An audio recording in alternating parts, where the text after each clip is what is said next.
Yang pertama, apakah maksud ilustrasi? Ilustrasi merupakan salah satu bentuk komunikasi melalui penggunaan gambar tentang sesuatu message atau cerita. Seterusnya, apakah peranan ilustrasi dalam komunikasi visual?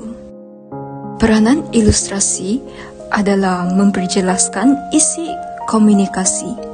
Dengan adanya ilustrasi, orang ramai dapat mengerti idea yang ingin disampaikan. Selain itu, ilustrasi juga dapat menarik perhatian komuniti. Ilustrasi yang bersifat lucu dan artistik dapat menarik perhatian komuniti dan mereka mudah mengingati topik komunikasi yang disampaikan.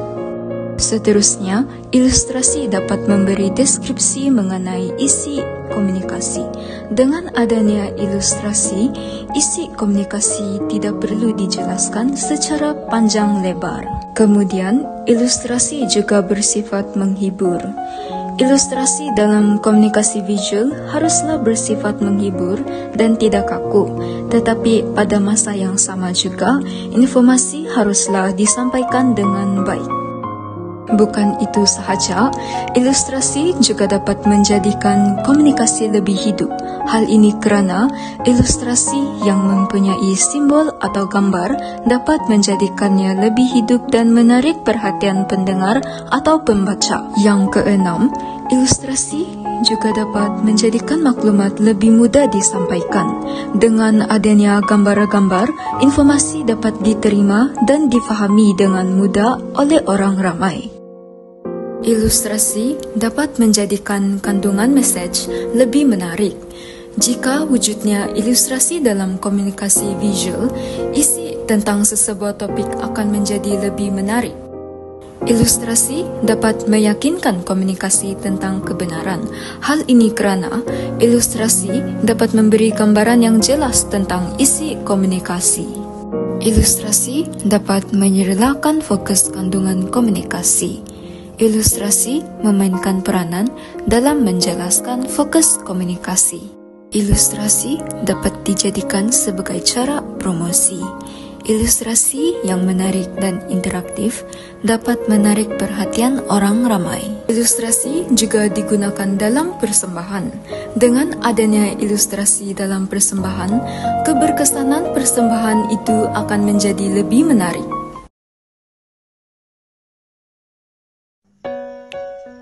Seterusnya kita beralih kepada teknik-teknik yang dapat digunakan dalam menghasilkan ilustrasi. Yang pertama digital vektor, yang kedua digital fotomontaj, dan yang ketiga digital model 3 dimensi. Karya ilustrasi memerlukan proses penjanaan idea agar dapat diolah, diuji nilai dan ditambah baik sebelum sampai ke karya akhir. Terdapat 3 fasa proses penjanaan idea, iaitu thumbnail, rough, dan komprehensif. Thumbnail.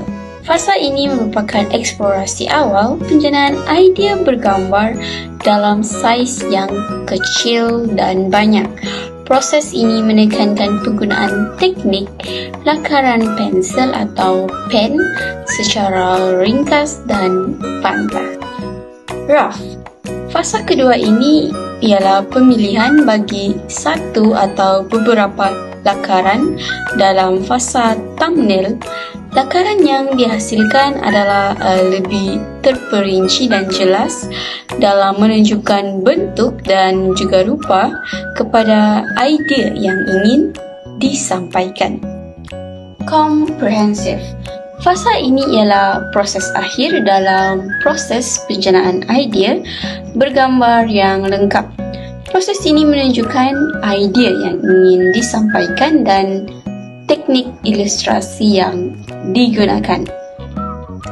Terdapat berbagai jenis ilustrasi yang dapat digunakan dalam menghasilkan suatu karya ilustrasi.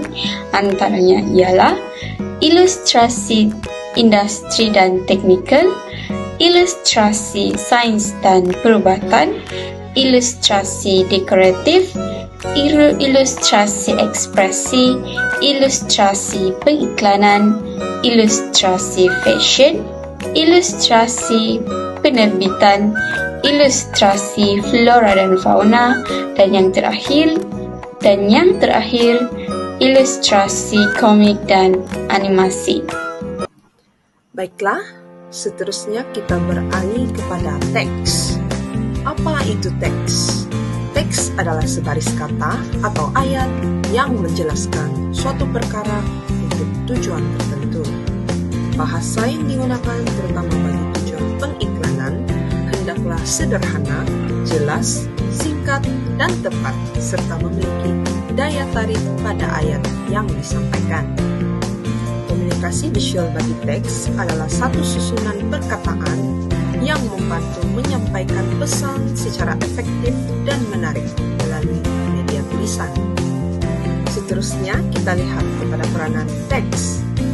Teks mempunyai peranan yang penting bagi menyampaikan pesan serta informasi. Teks digunakan bagi memberi penjelasan lebih lanjut berkaitan dengan gambar atau grafik yang ingin disampaikan, di samping memberikan detail dan konteks tambahan. Teks mampu menguatkan pesanan visual yang ingin disampaikan serta dapat menarik minat individu lain untuk melihatnya. Namun begitu, pemilihan penggunaan teks yang berlebihan atau memakai font yang kecil serta sukar dibaca juga mampu menyebabkan pembaca untuk meneliti kandungan teks. Adalah penting bagi seseorang individu untuk memilih font yang sesuai agar informasi mampu disampaikan dengan jelas dan efektif. Seterusnya, kita beralih kepada poin yang ketiga, yaitu fungsi teks. Fungsi teks yang pertama ialah judul ataupun headline atau dikenali juga sebagai heading. Teks ini terletak di bagian yang paling atas. Ukuran hurufnya juga jauh lebih besar. Selalunya, ianya untuk menyampaikan teks yang paling penting. Seterusnya, subjudul ataupun subheadline dalam bahasa Inggris. Ianya berfungsi sebagai teks yang menemani dan menerangkan judul. Seterusnya, ianya kebiasaannya mempunyai ukuran yang jauh lebih kecil berbanding dengan judul serta mempunyai warna yang berbeza. Yang ketiga, teks isi atau body copy.